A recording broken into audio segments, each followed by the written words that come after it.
रामकृष्ण हरी मंडळी, वारकरी संप्रदायातील नामांकित कीर्तनकारांची कीर्तन ऐकण्यासाठी आत्ताच आपल्या संतश्रेष्ठ या युट्यूब चॅनलला सबस्क्राईब करा. माझं माप जरा ढळत असते. ऐका, फक्त 2 मिनिटात सांगतो. रामनामाची महती सांगतो पुढे जातो बाबा. बरोबर आहे बाबा, असे श्रोते पाहिजे आहे की नाही. म्हणजे 10:30 ते किती पर्यंत चाललं पाहिजे? 12:30. म्हणजे तुम्ही ठरवलंय तुम मरो हम तुम्हाला गोड जेवण करते. नाही बाबा, बरोबर 9:45 मी इथं आलोय. बरोबर आहे तुमचं, बरोबर आहे. ढळत टाकाव माप म्हणून म्हणायला तुम्ही काय हरकत नाही. मी चिंगटा महाराज नाही. नाही नाही नाही नाही नाही मी चांगलं खरडून कुळविणारा माणूस. दगड ठेवून आपल्याला तसं नाही बाबा. आणि लोक बी प्रेमळ आहेत बिचाराने, एवढ्या वेळ आरडले म्हणून देताना माप ढळत देते. आता कसं हसतेत बघा, आपलं तसंच आहे. बटईची बैल मिळाली की ह्यात रेमटाळायचं कसं. चला असू द्या, ऐका. काय का पूर्ण अभंगाचा भावार्थ मी तुमच्या समोर मांडणार आहे. तुमची तयारी असल्यावर माझी तयारी. रामनामात किती ताकद आहे का. राम हे अक्षर दगडावर कोरलं तर दगड पाण्यात तरली का नाही. राघवे सागरात पाषाण तारले का नाही.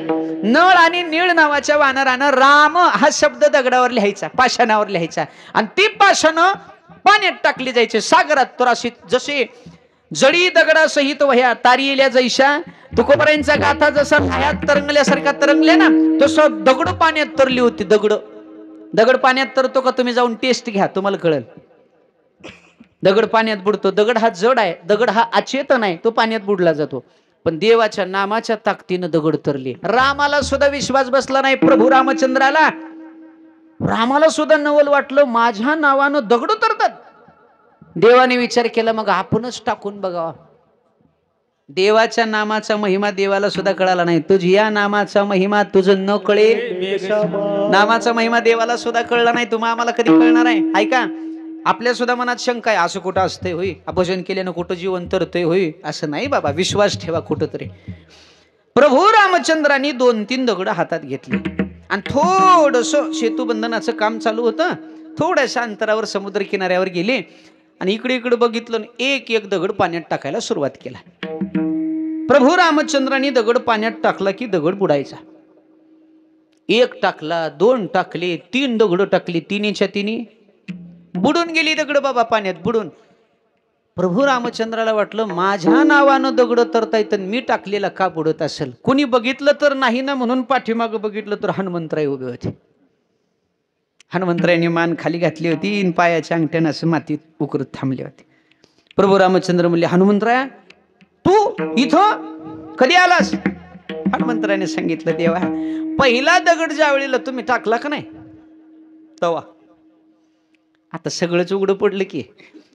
देव म्हणू लागले, हनुमंता कुणाला म्हण नको बरं, माझ्या हातानं टाकलेली दगड बुडलेत हे कुणाला सांगू नको. आता देवानी प्रश्न केला आमच्या हनुमंतरायाला, बघा काय ताकद आहे. हनुमंता माझ्या मनात एक प्रश्न पडलाय. कोणता देवा. माझ्या नावानं दगड तिकडं तरतायत ना. हो, मी टाकलेला दगड का बुडत असेल मला शंका आहे. हनुमंतरायाने गोड उत्तर दिलं, देवा ज्या दगडावर तुमचं नाव टाकलं जातं आणि तो दगड पाण्यात टाकला जातो ना देवा, त्या दगडाला तुमच्या नामाचा आधार मिळतो म्हणून दगड तरतो. तुमच्या नामाचा आधार त्या दगडाला मिळतो म्हणून दगड तरतोय. आणि तुमच्या हातातून जो दगड दुसरीकडे गेला, तुमच्या हातातून जो दगड दूर झाला, तो दगड पाण्यात बुडतोय. याचं कारण असं आहे, तुम्ही ज्याला आधार देता तो तरतोय आणि तुमच्यापासून जो वेगळा होतो तो बुडतोय. तसंच आहे या काळात सुद्धा, आजही तेच आहे. ज्यांनी नामाचा आधार घेतला, ज्यांनी देवाचं नाम कंठात धारण केलं, तेवढेच तरणार आहेत. आणि बाकीचे करिता बरोबरी दुरावशी दुरी भवाची पुरी वाहवशी, ते मात्र सगळी वाहून जाणार आहेत. अजून कळलं नसेल तर सांगू का. जाता असतं बघा माय, जात्याची पाळो आणि त्या जात्याच्या मध्ये ती एक आरी असते बघा, आहे की नाही. मग तुम्ही महिला मंडळ ते धान्य घेता, त्या जात्याच्या मुखात घालताना असं जातं फिरवता, आहे की नाही. तुम्ही बघा, जेवढे जे धान्याचे कण असतात, जेवढे त्या पाळूच्या आतमध्ये जातात त्यांचं काय होतं, पीठ होतं. आणि जेवढे कण त्या आरीला चिटकून राहतात त्याचं काय होतं का माय, काहीच होत नाही. ती चिटकून बसलेले असतात, तशाला तसे राहतात. म्हणजे त्याचं पीठ होत नाही. पाळू कितीही फिरू द्या, जातं कितीही फिरू द्या, त्याला काही सुद्धा होत नाही. तसंच आहे, ज्या ज्या लोकांनी देवाच्या नामाला पकडलं, हे कालचक्र कितीही फिरू द्या, जन्म मृत्यूचं रहाटगाडं कितीही फिरू द्या, पण देवाच्या नामाला जे पकडतील त्याला काळ काही सुद्धा करत. अहो जगा काळ खाय आम्ही माथा दिला, काय ताकद आहे त्या काळाची. म्हणून उच्चारावे राम राम. रावणाने सुद्धा, रावणापर्यंत बातमी गेली, महाराज त्या रामाची ताकद भयानक आहे. प्रभू रामचंद्रांच्या नादी तुम्ही लागू नका, त्यांच्या नामानं दगड पाण्यात तरतायत. रावणाला वाटलं आता काय करावं. रावणानं उगच म्हणलं, असं माझ्या सुद्धा हातानं दगड तुरतील. हाणलं गोळी उगो बाबा. राक्षस म्हणले, पुरावा द्या, आम्हाला तुमच्यावर विश्वास नाही. असं हातात दगड घेतला, समुद्र किनाऱ्यावर रावण आला. सगळे राक्षस पुढे होते बघायला दगड पाण्यात तरतोय का. आणि खरंच रावणानं डोळे बंद केले आणि दगड पाण्यात टाकला. तरला असेल का बुडला असेल? तरला बाबा. असं पाण्यात दगड तरू लागला. आणि आता मात्र राक्षसांना विश्वास पटला, बास रामाच्या नामानं दगड तरतायत, मग आमचे महाराज का कमी आहेत का. आणि सगळ्यांनी घोषणा केली, रावण महाराज की. पण तर म्हणलं बघा, जे म्हणजे हे होते ते टोळीत तवा होते, पण बिभीषण म्हणून होते, बिभीषण म्हणून चांगले होते, चांगले. सगळ्यांनी जे जे कार केला, सगळे राक्षस पुन्हा लढायला तयार झाले. सगळ्यांनी विश्वास ठेवला. पण रावणाची जी धर्मपत्नी होती ना मंदोदरी, मंदोदरीला मात्र शंका निर्माण झाली. मंदोदरीने एकांतात बोलवलं, महाराज मला काही पटलं नाही हो. म्हणजे काय, तुमच्या हातानं दगड पाण्यात तरणं म्हणजे दाल में कुछ काला आहे, काहीतरी घोटाळा वाटतोय मला. तुम्ही बघा, माणूस कितीही मोठा होऊ द्या, रावण काय साधा होता का. भगवान शंकराकडून आत्मलिंग आणणारा महात्मा होता महाराज. 4 वेद 6 शास्त्राचा पठन करणारा होता तो. ज्ञानी होता, विद्वान होता. रावणासारखी भक्ती नाही, एवढा श्रेष्ठ रावण होता. पण त्याच्या बायकोचा त्याच्यावर विश्वास.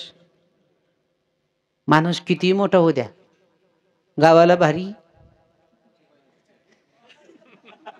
नाही. नाही होय, जगाने कितीही कौतुक करू द्या, जगानं विश्वास त्याच्यावर ठेवू द्या, पण बायको होते बरं का. एक बायको माहेराला निघाली, पण माहेराला जाताना थोरलं पोरग घरी ठेवून गेली.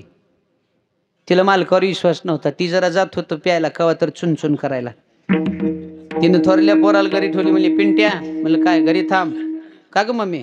बापाला ध्यान ठेव, मी गेल्यावर कुठ तर जाईल, पिऊन येईल, घराचं काहीतरी वाटोळ करील. पोरग घरी ठेवली तरी विश्वास. पोरग ठेवल्यावर तर विश्वास ठेवा का. सारखा फोन, कुठं हो? घरीच आहो. जावा बरं किचन मध्ये, लावा मिक्सर. मिक्सरवर विश्वास आहे बायकोचा. 2000 रुपयाच्या मिक्सरवर बायकोचा विश्वास आहे. आणि आपल्यावर म्हणजे आपली किंमत मिक्सरपेक्षा कमी. गेलं किचन मध्ये मिक्सर लावलं, खुर, हा घरी घरी. दररोज फोन करायचे न चुकता, दिवसातून 4-5 वेळेला. कुठं? घरीच आहो. लावा मिक्सर, खुर. बर.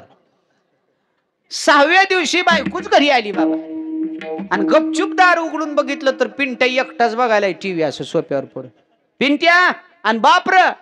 पिंट्या म्हणला, माय पहिल्या दिवशी जी मिक्सर हातात घेऊन गेलंय अजून घरी आलं नाही. तुम्हाला काय वाटतं, तुम्ही हुशार आहेत की तुमच्या पुढचे हुशार आहेत? यानं पिशवीतच मिक्सर घेऊन फिरलं बा. दारूच्या दुकानात गेलं आणि बायकोचा फोन आला की तिथल्याच बोर्डात पिन खवायचं, खुर. लय नमुने आहेत महाराज. व्यसनी लोक का करतील. आणि दारुडे खरंच भयानक आहेत महाराज. एका दारुड्यानं त्याच्या मित्राला घेऊन घरी आलं रात्रीच्या 2 वाजता. रात्रीच्या 2 वाजता घरी आलं आणि त्याच्या गोठ्यात एक बकरं बांधलं होतं आणि दारात एक कुत्रं होतं. दोघांनी बायकोला चोरून, बायको घरी झोपली आणि गपचिपच ती बकरं नेलं गुंडाळून. ती झालं त्याचा कार्यक्रम केला आणि सकाळ सकाळी उठून आलं. बायको उठली, त्या कोट्यातलं झाडलोट केली. ही सकाळ सकाळी उतरल्यावर आलं घरी आणि कोट्यात बघितलं तर बकऱ्यानं त्याच्याकडे बघूनच मॅ केला. ह्याच नटच ढिल्ली झाली सगळी. मॅ केल्यावर ह्यानं बायकोला म्हणलं, होय ग, आणि बकरं इथं कसं? बायको म्हणली, त्या बकऱ्यात जाऊ द्या, रात्री कुत्रं नेला होती. कुठं आहे? ह्या वाघावानी कुत्रंच हाणलं बाबा. लय येळ वाघ. रावणाला मंदोदरीने सांगितलं, मालक तुमच्यावर थोडीशी शंका वाटायली, तुमच्या हातानं दगड तरणं काही मला पटत. खरं खरं सांगा, तुम्हाला भगवान शंकराची शपथ. आता रावण भगवान शंकराचा परम भक्त, श्रेष्ठ भक्त. भोलेनाथाची आण घातल्यानंतर रावणानं सांगितलं, मंदोदरी मी जे तुला सांगणार आहे ते कुणाला सांगू नको. ऐक, दगड माझ्या हातानं तरलाच नाही. माझ्या हातानं दगड तरणार नाही हे मला सुद्धा माहित होतं. मंदोदरी म्हणली, मग तरला कसा? ऐक, मी दगड हातात घेतला, सगळे राक्षस सैन्य माझ्या समोर होते आणि दगड पाण्यात टाकायच्या अगोदर मी डोळे बंद केले आणि मनातल्या मनात मी त्या दगडाला शपथ घातली, दगडा तू जर पाण्यात नाही तरलास ना, तुला रामाची शपथ आहे. दगडाला रामाची शपथ घातली, दगड पाण्यात टाकला म्हणून तरला. मला सांगा, शत्रूनं सुद्धा रामाची शपथ दगडाला घातली तर दगड पाण्यात तरतो, मग आपण का तरणार नाही? उच्चारावे राम राम म्हणून देवाचं भजन करीत जा, भगवत चिंतन करीत जा.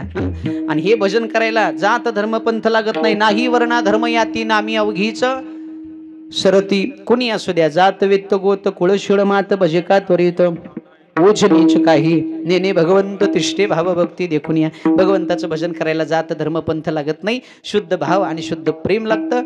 आणि हे नाम नाम नाम म्हणजे दुसरं तिसरं काही नाही.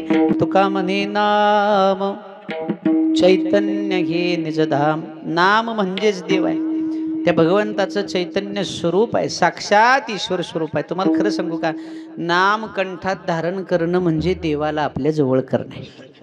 आणि त्या देवाला जवळ आपण केलं रे केलं, एकदा का देव आपलासा केला की मग मात्र या त्रिभुवनातली कुठलीच ताकद आपल्याला काय करू शकत नाही. आम्हा हरीच्या दासा काही भय नाही त्रैलोकी. मग मात्र घाबरायची गरज नाही. म्हणून जवळ करायचंच असेल देवाला करा. देवाला जवळ करण्याचं साधन नाम आहे. नाम म्हणजेच भगवत स्वरूप आहे. आपुला तो एक देव करुणी घ्यावा ते नेविन जीवा. देवाला जवळ केल्याशिवाय, देवाला आपलंसं केल्याशिवाय जीवाला सुख मिळतच नाही, मिळणारच नाही. येर त्या माईक दुःखाची जनती नाही आद्यंती अवसान. देवाशिवाय आपला उद्धार करणारा जगात कोणीच नाही. तुका म्हणे तुला सोडविना कोणी, एका चक्रपाणी वाचून. या सगळ्या संकटातून सोडवणारा, वाचवणारा, उद्धार करणारा फक्त आणि फक्त देव आहे. म्हणून त्या देवाला जवळ करा. तुका म्हणे नाम चैतन्य हे निजधाम, तोची अक्षरांचे काम उच्चारावे राम राम. आजच्या अभंगातून, आजच्या कीर्तनातून फक्त एकच भाव घरी घेऊन जा. दुसरं तिसरं काही करू नका. तुम्ही काम धंदा सोडा असं म्हणतच नाही. आनंदानं संसार करा. कर्म तर केलंच पाहिजे, कर्म करावंच लागतं. कर्म करणं हे आपलं कर्तव्य आहे. कर्म सोडून परमार्थ करू नका. संसार सोडून परमार्थ करू नका. संसार सोडून देवदेव करू नका. तुम्ही संसार आनंदानं करा. सुखे करावा संसार, आनंदानं करा. संसारी असावे असोनी नसावे, पण भजन करावे.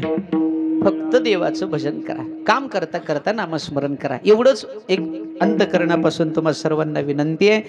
आणि जसं आपण परमार्थाला महत्त्व देतो तसं आपल्या धर्माला सुद्धा थोडंसं महत्त्व द्या. धर्म हा सर्वतोपरी आहे बरं का बाबा.